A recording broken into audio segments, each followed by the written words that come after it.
Hi, it's Shelly Lefko, co-founder of the Lefko Institute. You know, when my kids were little, I always taught them that life was like a yardstick, and most people live somewhere in the first 2 feet 11 and 3/4 inches. And what life's about is the last quarter of an inch. How many of us really live life in that last quarter of an inch? You know, my friend Stuart Emery, who wrote the book Success Built to Last and created the Actualizations program many, many years ago, said something that so struck me and has stayed with me ever since I heard it. He said, if you knew how many breaths you had left in your body, how would you use them? And who would you use them on? So today I want to ask you, when you look at your relationships, are they alive and vibrant? Do you tell the people in your life that you love them, that they matter to you? Do you give them appreciation and show them your appreciation?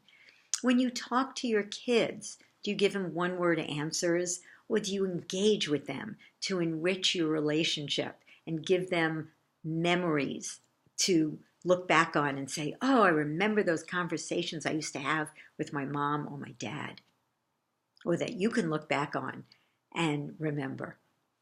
Do you go to work every day and think about, what can I bring today to make this day excellent? What can I learn? How can I grow? How can I do something different? How can I innovate? Or do you just go to work and do the same things you always do? I think so many of us get stuck in a rut.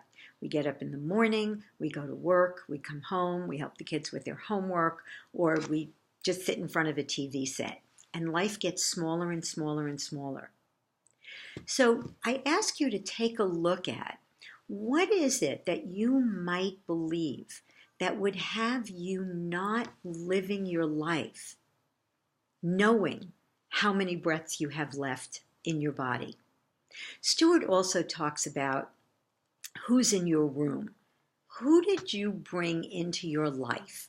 Are they people who are make you feel great about yourself, that you love being with, they're always positive, or you always learn something from them, or you have fun and you laugh a lot?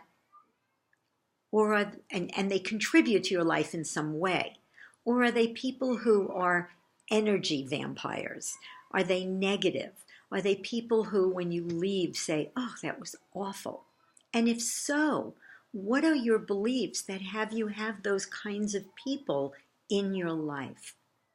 And I mean beliefs like, I don't deserve, or everything's too hard, or I'm not good enough, or I'm not important, or I don't matter. And all the beliefs that I talk about in so many of my blogs and my videos. But just ask yourself the question, what would it take for me to live in that last quarter of an inch in life?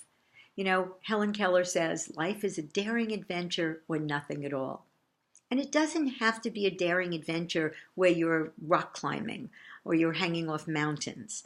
It can be a daring adventure in that you dare to do something different, in that you dare to be self-expressive and wear purple, or go to work and tell somebody that you just love working with them. That's the kind of daring I'm talking about. Breaking out of your box, re-looking at your career, re-looking at your relationships, re-looking at, as Stuart says, who's in your room. So I hope this was food for thought, and I'll be back again soon.